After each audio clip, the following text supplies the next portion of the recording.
Well, today we're going to use the other half of our scrap clay from our bullseye, our jelly roll, and our stack canes, plus our mosaic, to make a second cane. Yesterday we made the Natasha bead cane, which is two sides identical, put together, and then cut out into a shape for a pendant or a brooch. Today we're going to take the other half of these scraps, this junk clay of different colors, and we're going to make what's called a stropple cane. Now, to make a stropple cane, all you need to do is chop up the clay, just like we did yesterday for the Natasha. I probably have way more than I need here. I'll lay it out, chop it up in very small pieces. Now, usually with a stropple, um, people choose black as their main color to go in between these little bits of clay. But today I'm going to use white. We'll see how that turns out. Getting them all chopped up nice and fine. And as soon as they're fine enough, we'll begin. And all we had to do to begin was we had to roll out either black or white or any color that you choose, thin slices of clay.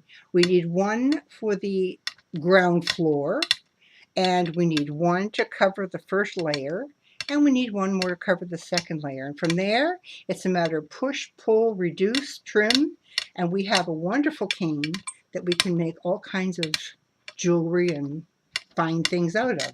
So here I have all my little bits. They're a nice mess. And I'm going to take my first sheet of clay, white. I told you I was going to use white this time. And I take these little bits and I begin to place them just willy-nilly all over this white clay. I'm not trying to keep a pattern, but I am keeping the colors from the patterns that we used before.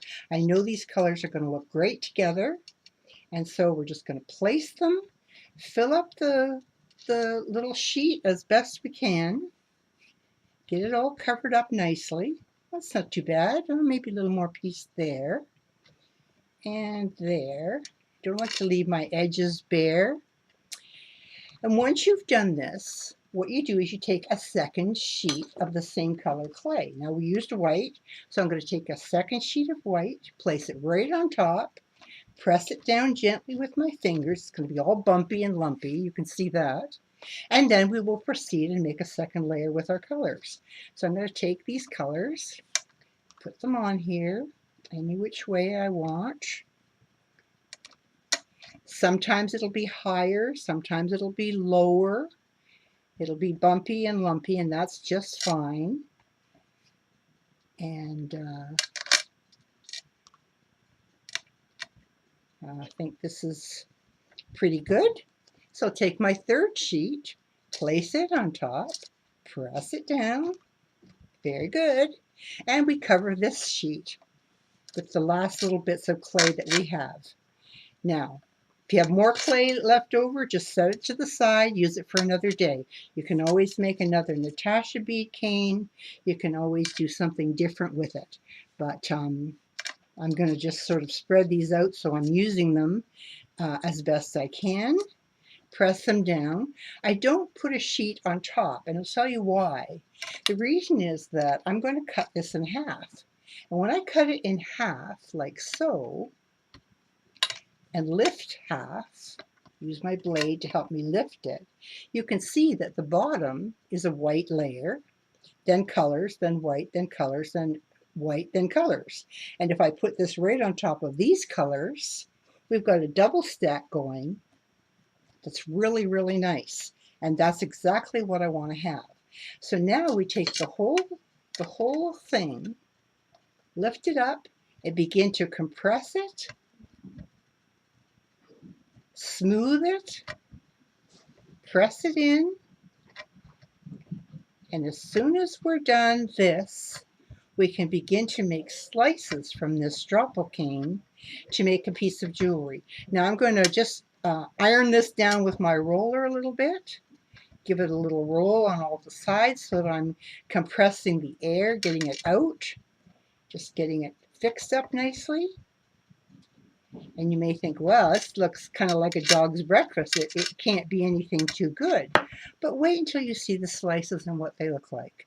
So I'm going to cut 4 slices and roll them together and show you what I have to make a nice brooch. 1, 2, 3. Oh, that one was a little bit narrow, wasn't it? And 4. Maybe since that was so narrow, I'll set that aside and do a little bit wider one. And I'll set those aside to use for another day. Now I've got 4 pieces together. I'll just roll them together to make sure they're secure.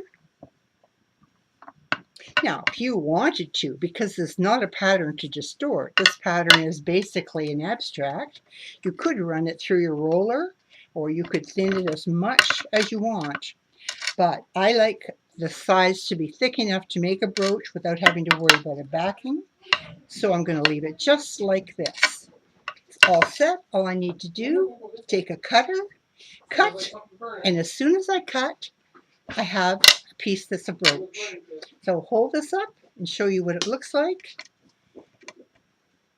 And there you have the perfect stropple brooch. All right, so this is what we do with our leftovers if we don't make a Natasha bead, or if we don't use it as a mix to get a new color, or if we don't have some other plan for it. So this is a very good way to dispose of your additional clay. That's it for today. Thanks.